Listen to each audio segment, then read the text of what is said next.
Hello and welcome back to the video series Rethinking Corporate Learning.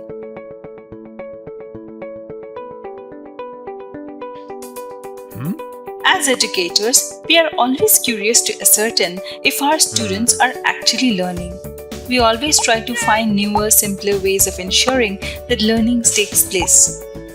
In this video, I will explain the popular learning theory Constructivism and practical ways you can implement constructivist learning into corporate education.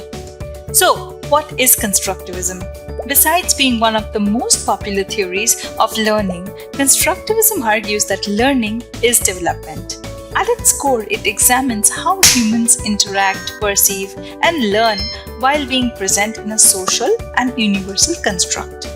This theory is based on evolution and biological development, as well as deeply connected with social structures, surroundings, and environment. When we consider constructivism in education, we must realize it is a theory of learning as opposed to a theory of teaching. We cannot talk about constructivism without mentioning the works of Jean Piaget and Lev Vygotsky. Piaget was one of the most cited epistemologists of the early 19th century. It is argued that his later work that focused on how humans learn through interactions and derive meaning from it led to the development of constructivism as a learning theory. While Piaget's theory divided learners into various developmental stages, Lev Vygotsky added the concept of sociocultural learning. He emphasized that it is only through interactions with peers, adults, and society learners form mental constructs.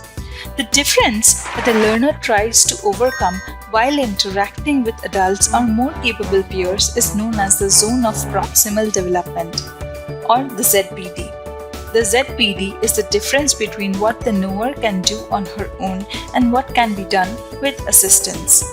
Facets of constructivist teaching. Just moments ago, I told you constructivism is a learning theory rather than a teaching theory. But if we were to implement constructivism in our classrooms, physical or virtual, what would be the core facets? According to an article by Bavisker, Hartle, and Whitney, here are the 4 essential characteristics. 1.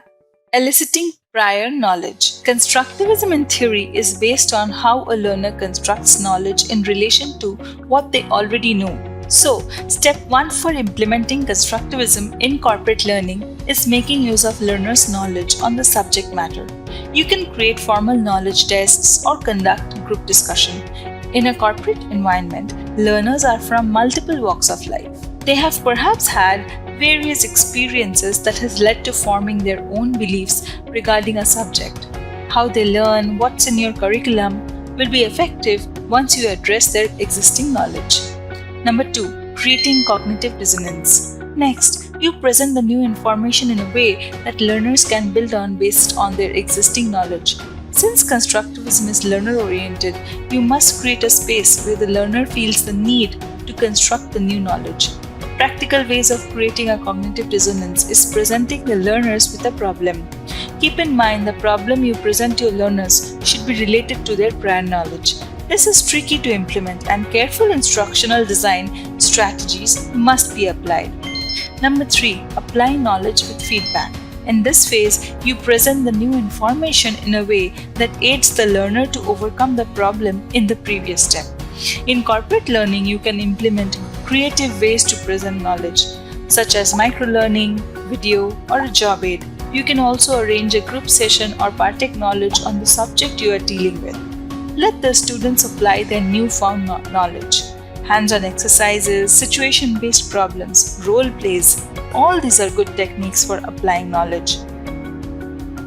Note that providing feedback is equally important. In e-learning courses, there are so many feedback mechanisms you can include for guiding the learners to the correct decision. And 4, reflection on learning. The final crucial step in ensuring that the new knowledge is now constructed in the learner is providing a scope for reflection. Sharing the bigger picture of the learning journey with peers can be a good way. You do not always need to have the reflection bit in a formal lesson plan, but you can follow up with the learner on a one-on-one basis or provide sample applications that the learner can go through later.